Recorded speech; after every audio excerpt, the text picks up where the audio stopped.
Welcome to Cultural Connections Lab. I'm your host, Dr. Kelly Forbes. We are here to talk with educational professionals around the world to impact and influence the education system as we focus on cultural connections and the education of multilingual, diverse students. We're excited to have you join us today, and we sincerely hope that you enjoy the show.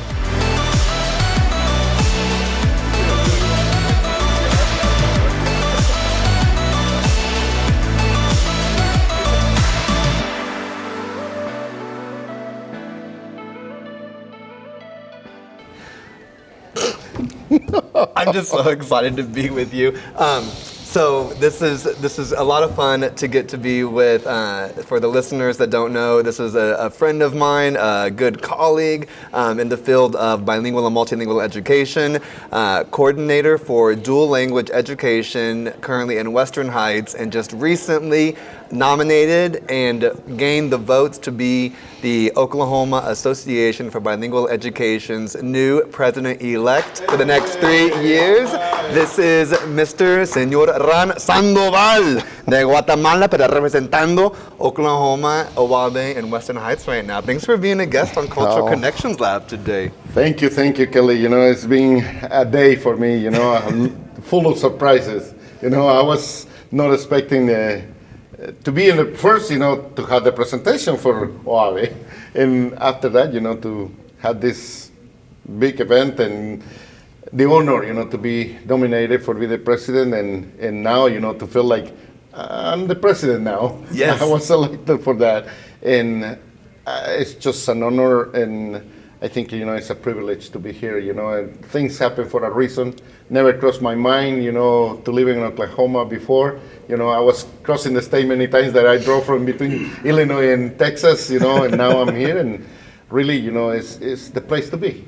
Well, I'm just really glad that you're here. I'm thankful that you are in Oklahoma, and I'm really thankful that you're here at OABE specifically. Mm-hmm. So we wanted to make sure that Cultural Connections Lab could be used as a space to not only discuss culture and the connections and the role that that plays in our lives, but also just to bring some awareness to the association.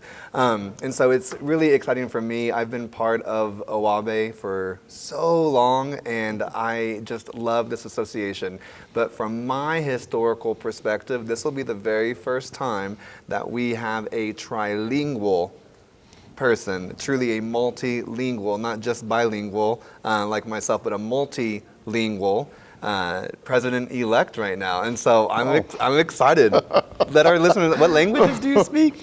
Well, I speak English. Spanish, of course. It's my native language, you know. Como decimos nosotros, el lenguaje de mamá. Yeah, English, of course, and I speak Quiché, which is one of the native tongues, one of the native languages, you know, we speak in my country, Guatemala. Yeah, so that's exciting. What do you think? What do you think this is kind of gonna be like? You know, I mean, it's just really exciting because you've been.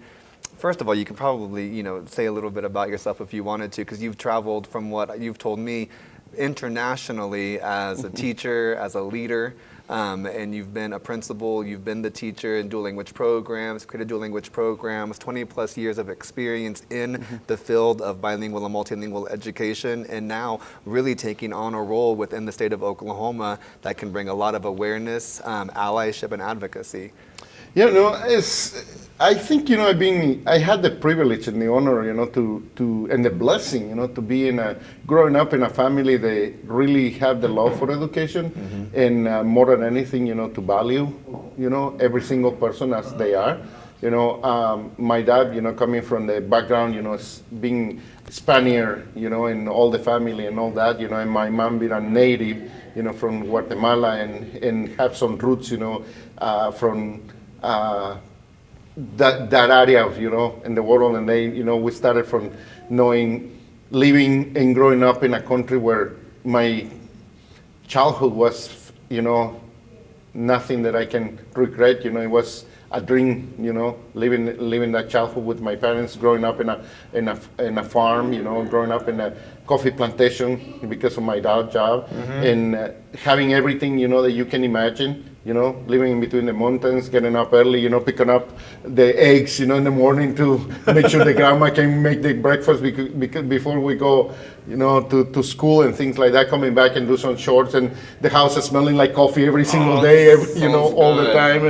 And after that, going to a point where being a teenager and leave the war in my country, and growing up in that, leaving the place that we call home and everything that we know because of the war, and the internal war, the civil war that occurred, and then being from that peaceful time in a childhood and then moving into a situation where I always told, my students, especially when I was working at the high school, you guys, you don't know what you have, For me, going to the high school with a group of friends, that we were in the neighborhood, that we were about 27, 28 friends, in the neighborhood that we walked together to school because, we were poor. We had no money for buses. We had to work, and we had to work in between, shortcuts, to avoid, longer time, to get to school. And when the war was intensified there, the game between us, it was how many bodies do you jump before you get to school? And get it to a point where, seeing dead people was the normal piece of growing up, No, hey, guys, let's go get together and let's go play soccer outside, right? Vamos a jugar fútbol. No, it's what we can do in order to be safe because, there's attacks everywhere and you can be dead. Right now, if I can count with one hand out of those 28 friends that I have and I grew up, I can count them with one hand how many of them are alive at this moment, and we still have communication. Because many of them disappear, dead, enlisted in either the rebels or the army, and we don't know anymore anything about them, what is happening with their life. So growing up in that situation, it makes you really value what you have. And I remember my parents, always told me, education is the only thing that is going to take you out of this situation. You have to stay in school and focus in school. Because it was a lot of different distractions, being in the high school, and feeling like, you have the ideas, and people trying to push their ideas from the left or from the right, and you have to be part of our group and all this. And my parents keep saying, focus in school, focus on education. This is the only one. And luckily for us, and my dad being a smart guy he was, every once in a while he moved from city to city so he can take us from the places that he considered, there was too much negative influence in us, and moving us, to a different place where we can start all over again. Mm-hmm. And that's how I ending my years, being a teacher. I started working as a teacher. Later on, I work in a rural area. I was living in the mountains, it's when I learned Quiché to be able to teach, and to work in the environment. I was immersed into the language. And I grew up having nannies that speak, some of the language. I grew up in the part of my country, where everybody speaks that language. So it was the exposure, not knowing what bilingual education was in those years. Wow. And that's true, yeah. So, and then, the life, turned around and give me the chance, to come to the United States. I was traveling, in my younger age, trying to get some money, to pay school, coming here with some friends, get some cars, take it down to Guatemala, fix it, sell it, and have some money to pay school. Oh. And at the same time, to help my family. But after that, I graduate, I start working multiple, different places. I get out of education, work in the industry. The situation, financial, economical situation, the war, in Guatemala was not the most appropriate, nice opportunities. Were one opportunity in your lifetime, and it's a million people waiting for the same opportunity. So I start seeing life from a different perspective, and then I had the chance, to come to the United States. So late 1990s, I emigrate, definitely to the United States. I came here with the goal and with the idea, I'm going to have 5 years. I'm going to make enough money. I'm going to go back there. I'm going to have a nice car, and then I'm going to start all over my life there, right? Well, I came here, and the first thing, my friend that I was living in his house, he says, well, you need to go and learn English. I said, no, that's a difficult language. I tried in Guatemala, and no, I don't want to do that.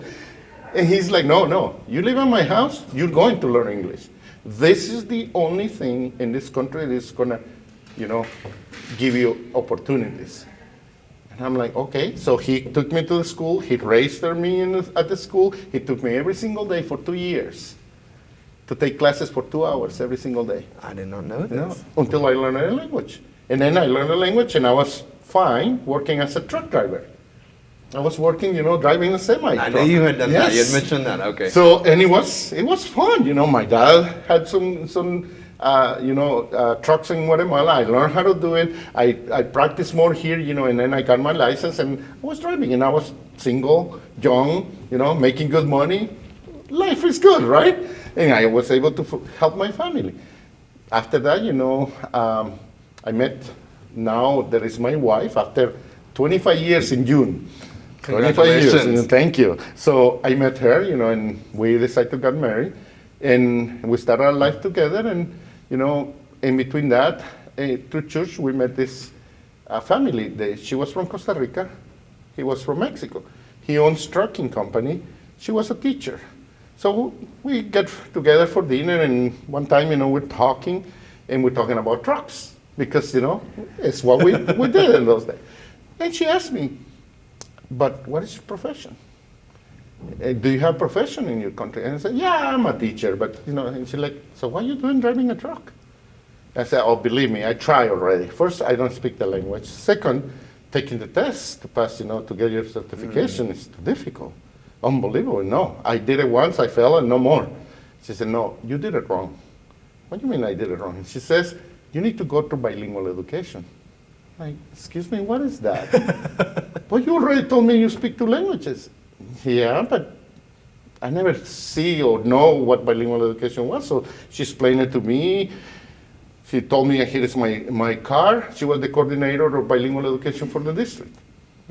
Invite me to her office. Monday, she showed me all the steps. I started the process.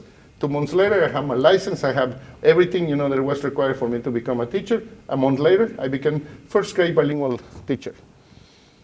And my career started there.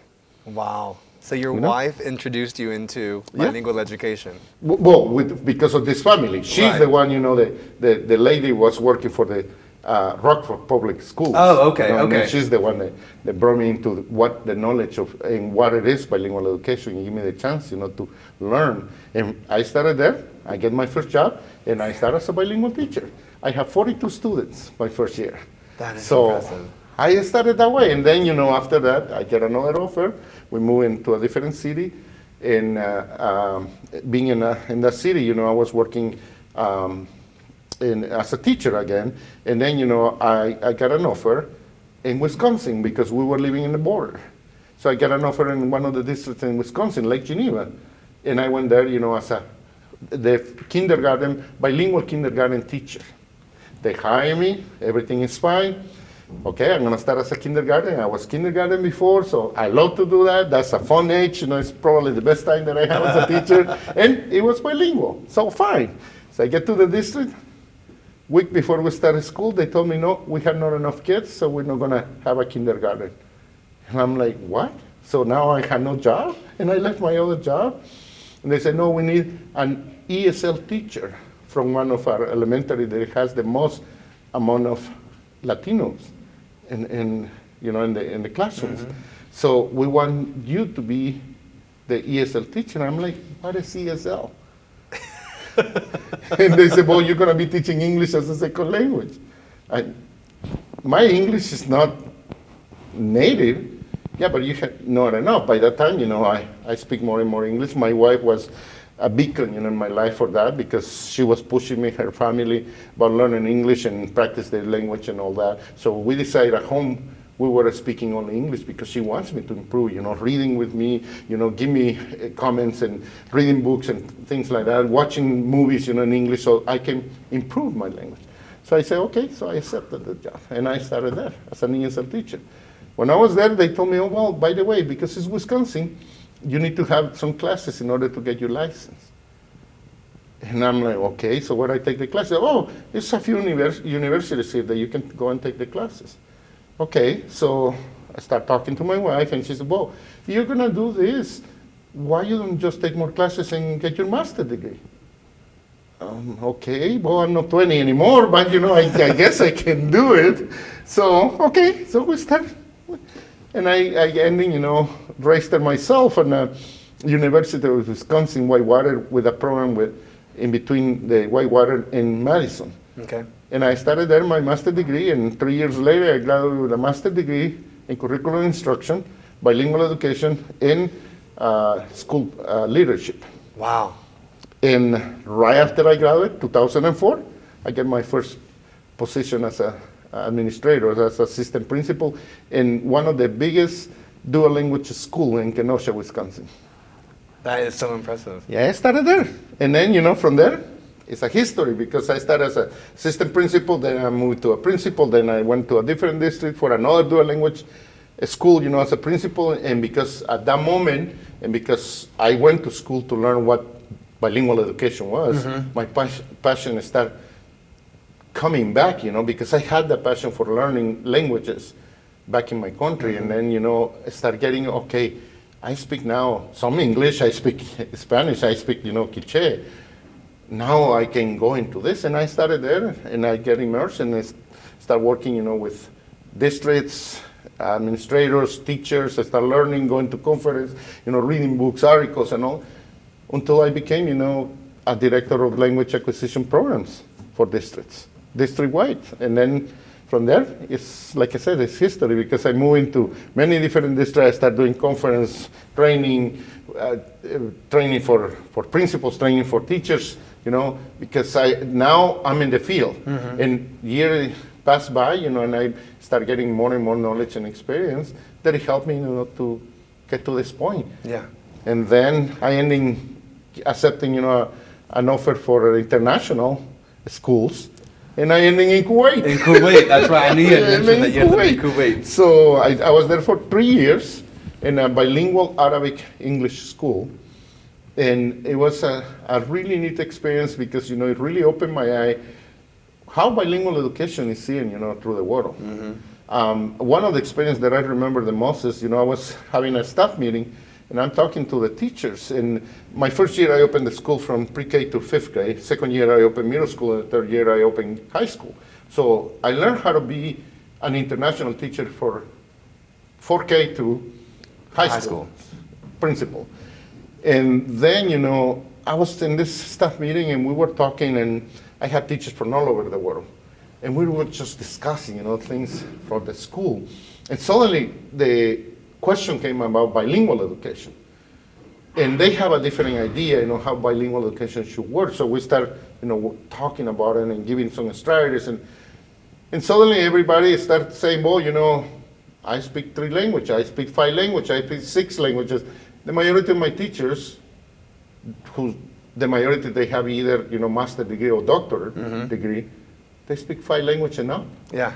And then they ask me, and I'm like, I only speak 3. I only speak 2. Yeah, I feel like, wow, this is the world, the world out there. What they consider learning language and culture is part of the daily life. Right. And it's because, they are meeting so many people from so many different places that interaction. And they told me it's not just about the language.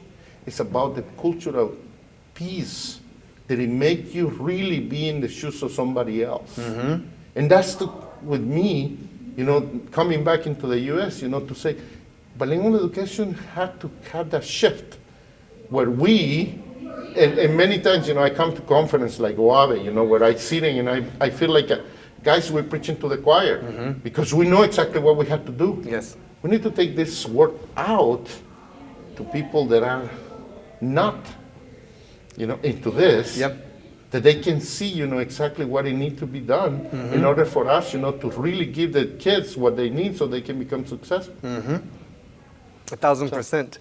That's a lot to unpack and to consider from everything. One thing I want to say though is like what's really fun, and to any of the listeners, like what's really fun about this is that you come at this from a very, obviously, as you explained, specific and unique background, and you and I have been able to talk and get to know each other, and the listeners also know that my background was coming from someone who wasn't supposed to be bilingual, that had a really amazing teacher, and so the journey and the experiences that you had are very different from the ones I've had. But because I was able to participate in that, I get to meet amazing people like you, and you get to meet other amazing people here within the field. But to your point, just about how in other countries, often you can be speaking 3, 4, 5 different languages, and that's very much the norm. And that's very much how their educational system is set up, is because they're in an area or they're in a situation where it's going to be a benefit for them to have multiple languages. Here, that's not always the case, but I believe that it is so important to have that be a through line for all of our education, because that's what helps other people that would have otherwise not had been exposed to any of this, to help me grow as a person, to help me open up my mind, and to help me go and explore the cultures and the lives of other people, to hopefully in turn make me better at what I do so I can help serve students better. But it's so fun though that like sometimes whenever we discuss like in the dual language program, you'll have the red, for example, in Spanish and blue in English, but yet I'm the red one and you're the blue one, and so we cross back and forth, just because. I guess it's that situation. It's interesante, ¿verdad? Yeah, porque a lo mejor como yo sigo contigo en español and you're like, well, let me answer you in English. I'm like, well, wait a minute, how is that? Like, I think the point of this is that. And well, thank you, for what you say, your kind words, about me, but it's reciprocal, you're amazing, and I'm here because of you. I'm in Oklahoma and Western High because, what you were doing, the work that you started there, and I'm just continuing what you just opened the door there for me to walk in, and continue doing the work, that it was already placed in there. The seed was put in there. Now it's my job to take care of that, to let it grow into the tree that it's supposed to be. I'm really thankful, and I don't even want to get emotional. I'm just really passionate about the work that we do. In the field of in the field of education, period. But I'm glad that I had that opportunity to start to have conversations and work with leadership to be able to have the larger conversation. But I also know that like in the field of bilingual education, I come at it from a limited point of view when it comes to the understanding of maybe some of the other experiences that a language learner coming from a diverse background of a family here within the United States or beyond the borders from a different country coming here. And you in the beginning had explained some of the things that you had to experience, like walking over dead bodies and how that became a norm of a game, but all the way up to where you are today and how all of your experiences have now put you into leadership positions as an assistant principal, doing professional development here at OABE, taking on a role on the board, but also now being in charge yet again of dual language programs in a district. You bring something special to it, and I'm glad I get to be a part of it, and I'm so thankful I get to share this with you. I know. But you bring something that I can't bring, and that's very, very important for other leaders to sit and listen to these stories and to understand that it's not just about the gains that we're making on the academics or the gains that we're making in language acquisition. It's that cultural piece that is going to help connect, all of that. And you having been currently and in the leadership roles, what is that? How does that impact you now from a different way from what you see of other types of leadership that may not have those experiences, and how that impacts kids? I was just a few weeks ago, I was invited, to be the main speaker for the Guatemalans Association, the Guatemalans in Guatemala and Oklahoma Association. Yes. So all the people that live here, from Guatemala, they start getting together and forming this association, in order to embrace what many Guatemalans, it's people here that it came, in 1950, 1960s. Yes, a long time ago. Yeah, and they're entrepreneurs now, and they have, their own business, and they have, other things. And when I was doing my speech at there, I mentioned, that a lot of these people are the heroes we don't read in a comic book. We don't want to see a movie from them. Yeah. But they are the ones, that set it up, the stage, for the young generations, and how become, and make the change in our society. And one of the things, that I was mentioning to them is, and I think, this is the important piece, as how I see the leadership, in other areas, not just for bilingual education. But I think, my friend told me, learning the English is the only thing, that's going to help you to get better opportunities. But through the years, I think, he was, for the majority, right, but he misses one point. That also you need to meet the right people, to have those connections. They help you, to open those doors for you to do this. And that's what I was telling, this in this gala dinner, that we have.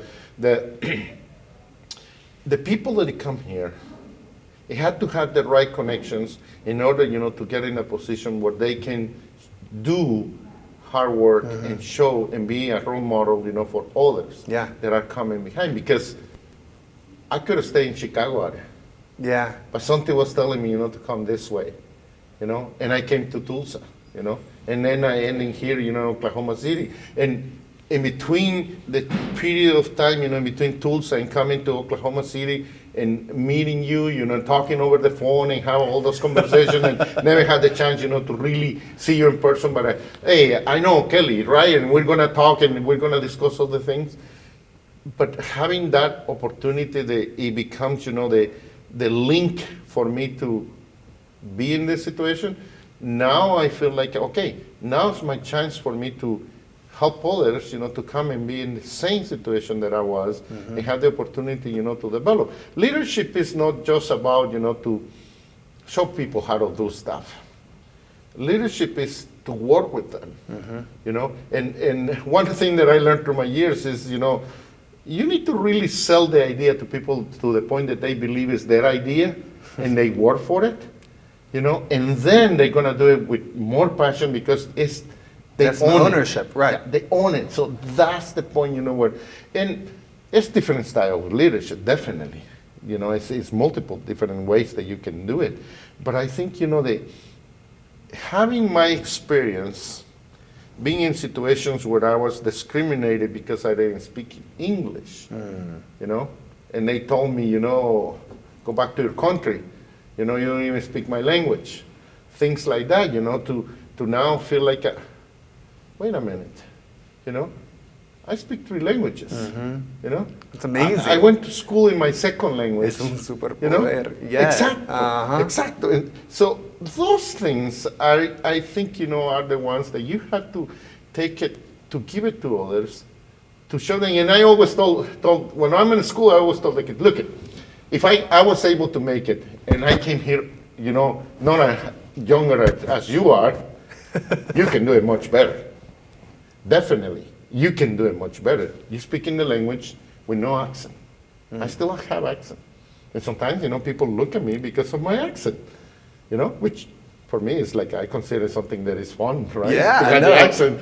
So, Definitely. something sexy, you have the accent, right? So, Sign of yeah, awesomeness. so it's part of your personality. It's part of your identity. Yeah.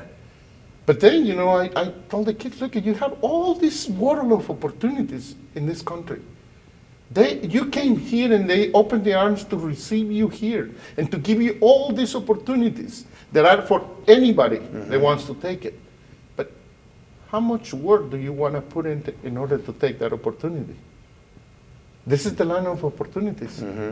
Many parents, I told them. And, but at the same time, though, I'm going to have to say that, I think we as educators on our side,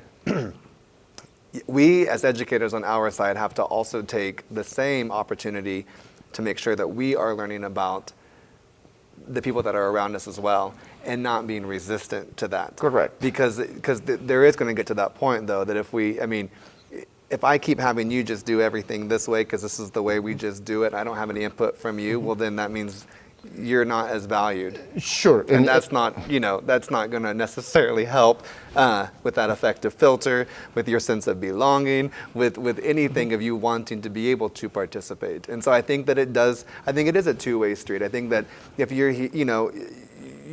here in a situation where you get to receive an education, regardless of where you're from, you have a responsibility to take advantage of that. Like 100%, because some people don't have a free public education. But at the same time, though, if I am choosing to work in a multicultural environment, then I need to be a multicultural individual to the best of my ability at the same time. You are right, and it's two ways. And it's a movie called Walk on the Clouds. Okay. Or something like that, Yeah, Caminando las Nubes. Okay. And it's a part, when this gentleman who is, an immigrant is talking, to a soldier, that is talking about his daughter, the farmer, the immigrant. And he says something, that stuck with me for years, that he says, and don't think it just because I speak with an accent, I think with an accent. Ooh. So good. So it made me think, to a point where people comes in different shapes and different ideologies and different ways, to live life. But I think no matter where you're from as an educator, you choose to be an educator for a reason. And the reason was to be an influence in the life of somebody that can change the world. Right? Yeah. Even if it's only one. Yes. That was the whole reason why you That's why we do what we do. Exactly. 99% of the educators out there Exactly. have a heart that is so big and a passion for kids. Why to be so close mind, thinking, that education is, changing and it's revolving now around a global community. Okay, this is the way that I was teaching, 20 years ago. Yeah, sure, but now we don't have the population that we had 20 years ago. So we need to change and we need to adapt. As a human, we learn how to adapt. I was living in Wisconsin with temperatures, 40 below. And then I went to Kuwait with temperatures, 126. You are able to adapt. You have to adapt. Yes. I was in Bangkok, Thailand, and it's hot and hotter. Those are the two climates. Exactly. Hot and hotter. And you get used to it. Exactly. You do adapt. Yeah. So as an educator, I think, we have to be open-minded and really find the purpose why we became an educator. And the idea was, that I can be the tools to influence, to change, to make a difference in somebody else's life. That person probably is the one that's going to change the world. I'm not. Yeah. But that person will be. So from that perspective, when we are in our classroom, we're multilingual learners. We need to understand, and that's the beauty of dual language education, that we need to understand, the three pillars of dual language. That we need to understand that is the part, and I put it reverse, the cultural piece, this, Yes. cross-cultural And for the listeners, environment. the three pillars are bilingualism, biliteracy, academic achievement on grade level or higher, and then that third, which was why you're starting with the third one. I think it's the most important one, is the sociocultural competence. Yeah. So when we reverse those and start from that perspective to understand, I'm in a classroom and I don't know this kid coming from, war. This other kid just coming from, abusive house. This kid I don't know their backgrounds. But how am I going to create the environment in my classroom where they feel like they belong? And they don't want to stay home because they want to be in the classroom because they feel safe and because they know that they're going to learn something there that is going to change their life. No matter their background, but then be open to that cross-cultural environment that if this person says it this way because that's the way, that they are saying in their culture, welcome. That's really good. Let's go learn about it. Yes. And then you go to the second part. And the second part will be your job is to make these kids to become, not to lose what they already bring to the classroom. Right. Is to enhance and to make them, being bilingual and biliterate. And then the academic achievement is going to come in place. Because if you have those two first, the third one comes as an addition. Mm-hmm. Because if the kid is motivated, they're going to do the work, and they're going to do it really well. Yeah. Yeah. It's a different mentality for students that are coming. For example, when I was a newcomer teacher, the motivation, the intrinsic motivation that the students had to be in school and my motivation as well, it was just very different from a student that is born here and just automatically has access to it. And so even as the educator, I could see the difference in how the students were trying to achieve certain goals that they had, and then also other people that would kind of just be lazy and not necessarily try because it was just, I already had this, it's nothing really special. But for people to have to really uproot, change their entire lives, come to a brand new culture, and then seeing them want to achieve dreams so badly, coming from backgrounds that I didn't even necessarily understand as a brand new teacher, I just really found it to be important to take the time as much as possible to learn from my students, not just about who they are, but from where they come and why that was important to incorporate all of that. Because again, it's that sense of belonging. And so the students that I had the privilege and honor of learning with and teaching were refugee students or students that came on their own. And there was and everything in between. You've had similar experiences that have been, as you described before, some great and some not so great. But I just really felt like it was an important responsibility on my part as an educator to help create that sense of belonging more than anything, because it would help them meet those goals and create an area where they could succeed. And you are completely right with that one, and then it's and I think that's the part of a good leader, to transfer that what you were just saying that we are doing there for our students to the staff. And have we had teachers that they never leave the place that they were born, raised, and probably they're gonna die there, right? I've met people who have never left the state. But they had the chance to be with other people that had all these kind of experiences that they can embrace this new environment where we're working, because it's no longer, even though we still have borders, but it's no longer just our society. Now we're living in a global society. Right here in Oklahoma only. I can right now get into the online, and talk to my family, in Guatemala, and then at the same time, I can connect with my friends in Kuwait, in other parts of the world. So we live in that global society where we learn from everybody. 100%. And I think, that's the part of a leader, to guide and to pass that feelings, to the people that we work with.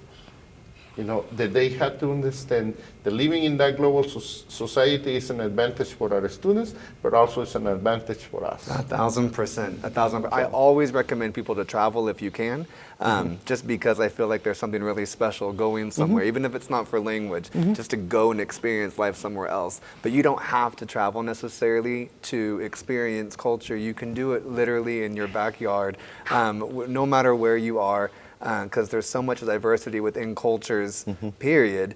But specifically to Oklahoma, where we are in Oklahoma City, there are just multiple languages and backgrounds and just so much diversity overall. So I encourage anybody who's listening to make sure that you go onto your own community. You don't have to buy a plane ticket and spend $1,000 and go somewhere. But at the same time, if you can, take that opportunity and don't go to the all-inclusive resort. Go to a real part of the town. But then bring that back, because I think it's very important to just remember that we are global citizens. We all live on this planet, and the more that we learn about and from one another, the better that we are, which is why we believe bringing in teachers from different backgrounds in the field of dual language education specifically really helps with that third pillar of sociocultural competence. Definitely, and I live in a small town in Wisconsin where we have one store that you can find some Latino products, right? And here in Oklahoma City, Por todos lados. Yo fui esta mañana al supermercado Morelos. Sí, Tengo que San Pandora say, you can go puedo ir anywhere you a need. cualquier lado. A cualquier lado. Y comprar lo que yo quiera, porque Yes. lo tienen ahí. And they have great Vietnamese supermarkets I've been to. They're just, you can go anywhere. There's just so much. There's so much. It is. And I think, as an educator, I feel like you need to really enjoy those moments, those experiences, because those are the ones that are going to make your experience in the classroom completely different and more successful, because now you start understanding, Yes. why for many of us that are here, we don't take it for granted, the things that are happening here, because, even just to have a warm, clean shower in the morning, right? I don't take it for granted because I can do it here. I just open the faucet and the water is there. We don't even think about it, do we? Exactly. But other people, they don't have that chance. So having it here, I think, enjoying, embracing, and sharing those things are the ones that are going to change it. And you said it, dual language education really is making the difference in our educational system to put things in place, that are helping not just students, but also teachers, families, parents, communities, administrators, everybody to understand why we are really in this field. Yeah. Why is it that we do this? And I think whenever we get out more into the communities, I know I had mentioned food, but I think it's because I'm a little hungry. But apart from even the food aspect, just like real celebrations. I mean, even if we don't speak the same language, I can still sit at the table and eat with you. Even though I may not participate in that certain religion, I can still go and learn about that religious experience that you're having. And all of that just informs me more about the greater community at large as a global citizen. And through that, I would also encourage people to go volunteer places that are outside of what you know to be your own local community, because through those processes, I've even met in volunteering, I was interpreting, but helping a parent who was from Guatemala for interpretation, and come to find out through our conversation, because we were able to, one, we took the time, but two, I was able to have that conversation, was a professional educator in Guatemala, which changed, therefore, the entire conversation with that teacher. Now it wasn't teacher to mom, it was teacher to teacher that is a mom also. And so it was just, there's just so much power the more that we expose ourselves to these experiences. I think, the world that we're living in, talking about bilingualism, is a world, that is for everybody, I have somebody, in my office yesterday, we were talking, about the books donation that I mentioned to you, Yes. And we were discussing, about this situation and everything. And then, we were saying, but why exactly is it the way you want to do with these books? It was part of the question, because they want to justify it, right? And I said, well, we have this. And the point is, our kids need to read, and the only way to read is to have a book in their hands, right? I don't want them in a tablet. Yeah, of course, that's a great tool, but I want them to be able to pick up a book and read for pleasure. Yeah. And read because, they want to read, not because it's imposed. So then later on, I have another meeting, and I had somebody else there, and one of the things, she was reading my board, the writing that I have on the board, and she says, I like the way, that you call it unilinguals instead of monolinguals. And I said, because that's the thing, we need to be respectful, but at the same time, we need to embrace what they have. Yeah. Because that's what our identity is. And we can no longer, work in thinking that we're going to take the identity away from somebody, especially from a kid. We need to embrace what they bring. Yes. To make it better. Because in the long run, our great nation, it was built by immigrants. Totalmente. And the melting pot is here, and it doesn't make it any less than what it is. Actually, I'm proud to call myself an American, and it took me to travel all the way across the globe for they to call me an American. That is so interesting. In Kuwait, And you've always been from the Americas. And say, oh, you're an American. I'm like, yes, I am.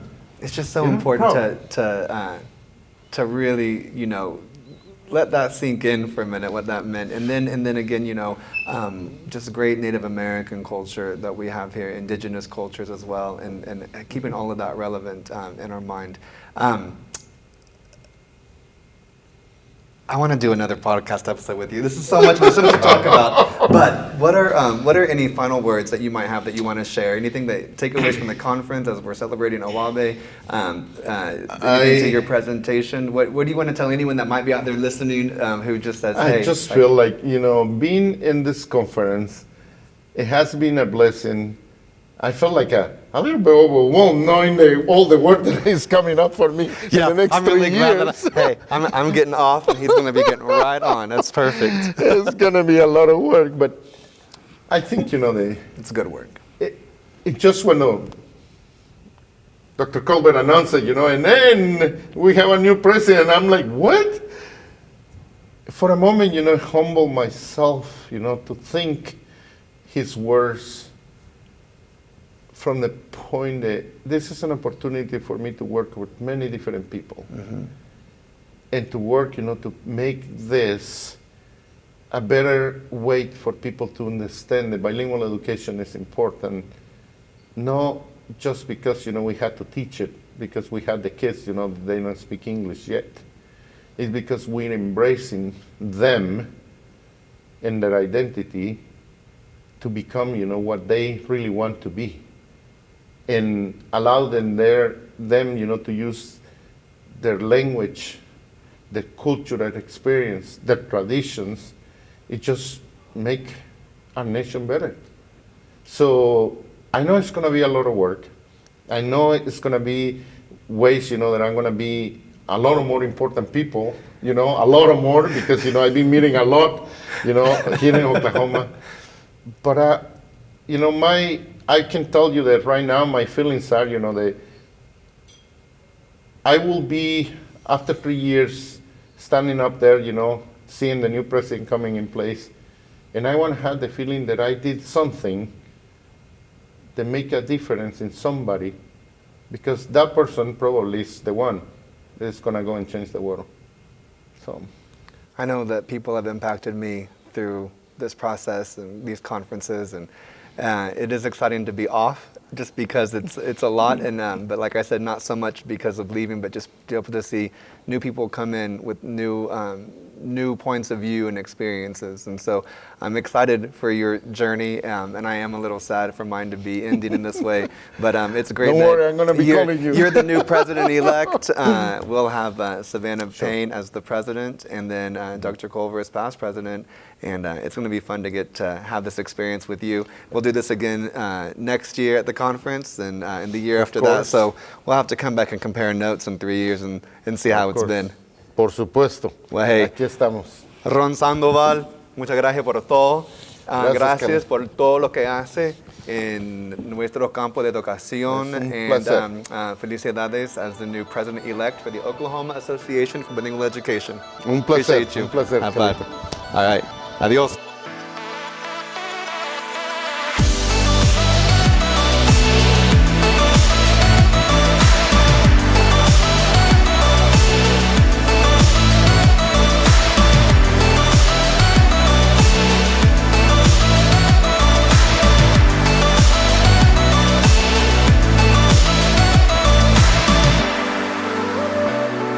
Thank you for joining us today. Don't forget to like, follow, and subscribe. Adios.